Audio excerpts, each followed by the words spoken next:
नमस्कार मित्रांनो, तुमचं पुन्हा एकदा स्वागत आहे एका महत्त्वपूर्ण व्हिडिओमध्ये. मित्रांनो, आजचा हा व्हिडिओ शेतकरी बांधवांसाठी अत्यंत महत्त्वाचा आहे आणि त्यांच्यासाठी एक मोठी खुशखबरच आहे. त्यामुळे व्हिडिओ शेवटपर्यंत पहा. आजच्या व्हिडिओमध्ये आपण पाहणार आहोत ई पीक पाहणी DCS ॲप बद्दल.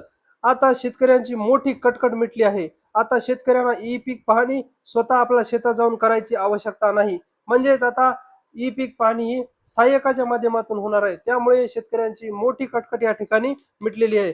चला तर मग बघूया यामध्ये शासनाने काय बदल केले आहेत. अगोदर आपल्या चॅनलवर जर कोणी नवीन आले असेल तर चॅनलला सबस्क्राईब करून ठेवा. असेच अत्यंत महत्त्वाचे व्हिडिओ आपल्या चॅनलवर या ठिकाणी पाहायला मिळतात.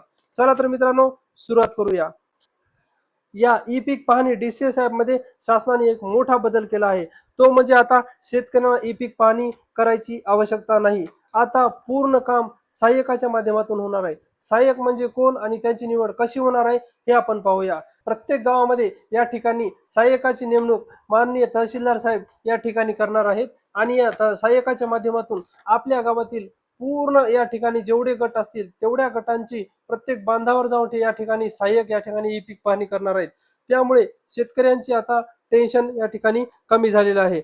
या ठिकाणी सहाय्यकाची निवड ही तहसील मार्फत होणार आहे. तर यानंतर मित्रांनो पाहूया ई पीक पाहणीची सुरुवात कधी होणार आहे. तर या वर्षाची ई पीक पाहणीची सुरुवात 15 जुलै 2026 रोजी ई पीक पाहणी DCS नावाचं ॲप या ठिकाणी सुरुवात होणार आहे आणि त्या तारखेपासून या ठिकाणी सहाय्यक आपले ई पीक पाहणी करण्याकरता सुरुवात करणार आहेत. या नंतरचा मुद्दा अत्यंत महत्त्वाचा आहे मित्रांनो. ई पीक पाहणी चालू झाल्याच्या नंतर आता आपल्याला स्वतः ई पीक पाहणी करतो म्हणलं तरीही करता येणार नाही. फक्त आपल्याला आपल्या सहाय्यकाच्या माध्यमातूनच गावामध्ये आपली ई पीक पाहणी म्हणजेच आपला पेरा मांडता येईल. तर या ठिकाणी 15 जुलैला चालू झाल्याच्या नंतर लगेच आपल्या गावातील सहाय्यक कोण आहे याचा संपर्क घ्या, याची माहिती घ्या आणि त्यांच्याशी कॉन्टॅक्ट करा आणि जेवढे लवकर होईल तेवढं त्याच्या पाठीमागे लागून या ठिकाणी त्याला आपल्या शेतामध्ये न्या आणि आपली ई पीक पाहणी नोंदवून घ्या. म्हणजेच आपल्याला येणाऱ्या पुढच्या प्रत्येक लाभाला या ठिकाणी आपल्याला फायदा होणार आहे. त्यामुळे ई पीक पाहणी चालू झाल्या झाल्या सहाय्यकाची माहिती घ्या आणि त्यांना आपल्या शेतामध्ये नेऊन आपल्या ई पीक पाहणीचा पेरा मांडून घ्या. म्हणजेच लगेच तो सातबारावर या ठिकाणी येऊन जाईल. त्याचबरोबर या ई पीक पाहणी सहाय्यकाला दिल्याच्या नंतर शेतकऱ्यांचे काय फायदे झाले या ठिकाणी आपण पाहूया. शेतकऱ्यांचा या ठिकाणी खूप मोठ्या प्रमाणामध्ये वेळ वाचला आहे. नाहीतर आपल्याला ई पीक पाहणीचं ॲप या ठिकाणी घेऊन 2-2 दिवस फिरावं लागत गेलं. त्या ठिकाणी आपला वेळ खूप जात होता आणि आपलं काम सुद्धा होत नव्हतं. त्यामुळे आपला वेळ सुद्धा या ठिकाणी आता वाचलेला आहे. ते काम सहाय्यकाला दिल्यामुळे. त्याचबरोबर दुसरं या ठिकाणी महत्त्वाचा पॉईंट असा आहे की अचूक पेरेची नोंद होणार आहे. मित्रांनो, या ठिकाणी हे केंद्राचं ॲप असल्यामुळे सहाय्यक प्रत्येकाच्या बांधावर या ठिकाणी जाऊन आपला पेरा मांडणार आहेत. त्यामुळे या ठिकाणी अचूक पेऱ्याची नोंद या ठिकाणी आपल्या ॲपमध्ये होणार आहे, सातबारा होणार आहे आणि त्याचा फायदा प्रत्येक आपल्या जिल्ह्याला, राज्याला, केंद्रावर या ठिकाणी याची नोंद होणार आहे. त्यामुळे प्रत्येक योजनेचा लाभ देत असताना सरकारला हे सोपं जाणार आहे. त्याचबरोबर तिसरा पॉईंट असा आहे की नेटवर्क प्रॉब्लेम पासून सुद्धा या ठिकाणी सुटका मिळालेली आहे. आपलं जे पहिलं ॲप होतं त्या ॲप या ठिकाणी घेऊन फिरत असताना नेटवर्कचा प्रॉब्लेम येत होता. आपल्याला 2-2 दिवस एकाच गटाचा पेरा मांडणं होत नव्हता. नेटवर्क या ठिकाणी जात होतं किंवा नेटवर्क पकडत नव्हतं आणि आपल्याला ई पीक पाणीचा पेरा काही ठिकाणी तर शेतकऱ्यांचा ई पीक पाणीचा पेरा फिरून फिरून सुद्धा मांडणं होत नव्हता आणि तारीख निघून जात होती. तर ती सुद्धा कटकट या ठिकाणी आपली कमी झाली आहे. तो या ठिकाणी शेतकऱ्यांना फायदा झालेला आहे. त्याचबरोबर सर्व्हर डाऊनचा सुद्धा प्रॉब्लेम मोठ्या प्रमाणामध्ये येत होता. आपण एखाद्या ठिकाणी पेरा मांडायला सुरुवात केली की लगेच सर्व्हर डाऊन व्हायचं. तो फिरत फिरत फिरत राहायचं. आपल्याला एकाच गटाचा पेरा बरेच दिवस 2-2, 3-3 दिवस मांडणं होत नव्हता. त्यामुळे सर्व्हर डाऊनची सुद्धा ही सुद्धा जे काही आपली समस्या होती त्यापासून सुद्धा शेतकऱ्यांना सुटका मिळालेली आहे. त्याचबरोबर आता या सहाय्यकाला दिल्याच्या नंतर ई पीक पाणी मांडून घेणं का गरजेचं आहे, याचे फायदे काय आहेत.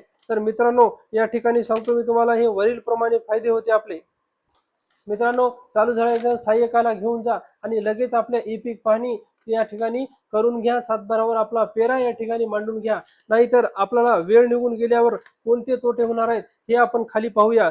याच ठिकाणी आपण जर आपला पेरा जर मांडला नसेल, ई पीक पाहणी जर केलं नसेल तर आपल्याला या ठिकाणी दुष्काळी अनुदान असेल, त्याचबरोबर अतिवृष्टीचं अनुदान असेल किंवा पीक कर्ज असेल, पीक विमा असेल किंवा शासनाच्या जे काही योजना पेऱ्यावर आधारित असतील, सातबारावर जर पेरा असेल तर एखादी योजना मिळणार असेल तर त्या ठिकाणी त्या योजनेपासून आपल्याला वंचित राहावं लागेल. त्यामुळे आपण काय करणार आहोत की जे काही 15 जुलैला चालू झाल्याच्या नंतर आपल्या सहाय्यकाच्या संपर्कात राहून त्या सहाय्यकाला आपल्या शेती लगेच घेऊन जायचं आहे आणि आपला ई पीक पाहणीमध्ये आपला पेरा या ठिकाणी मांडून घ्यायचा आहे. त्यामुळे आपल्याला प्रत्येक योजनेचा शासनाच्या या ठिकाणी फायदा होणार आहे. काही शेतकऱ्यांकडे अँड्रॉइड मोबाईल नव्हते, त्यामुळे त्यांचा पेरा सातबारावर मांडण्यापासून ते वंचित राहायचे किंवा त्यांना या ठिकाणी सातबारावर पेरा मांडायला कोणीही मदत करत नसे.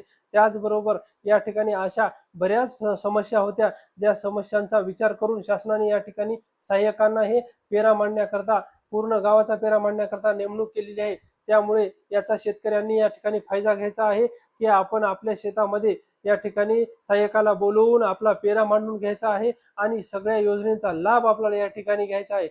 चला तर मित्रांनो, हा होता ई पीक पाहणीमध्ये यावर्षी झालेला बदल. मी तुम्हाला अतिशय बारकाईने या ठिकाणी समजून सांगितलेलं आहे. मित्रांनो, तुम्हाला तुमची सातबारा काढण्यासाठी तलाठी कार्यालय किंवा सीएससी केंद्रावर जावे लागते का? मित्रांनो, घर बसल्या आपल्या मोबाईलवर एका मिनिटात आपली सातबारा डाउनलोड करा. या व्हिडिओवर क्लिक करा. हा व्हिडिओ दिसत आहे, हा आपल्या ग्रुपवर व्हिडिओ उपलब्ध आहे आणि या व्हिडिओमध्ये रजिस्ट्रेशन पासून ते सातबारा डाउनलोड करेपर्यंत संपूर्ण ए टू झेड प्रोसेस यात सांगितलेली आहे. तर आजच या व्हिडिओवर क्लिक करा आणि घर बसल्या एका मिनिटात मोबाईलवर कशी आपली सातबारा डाउनलोड करायची ते शिकून घ्या.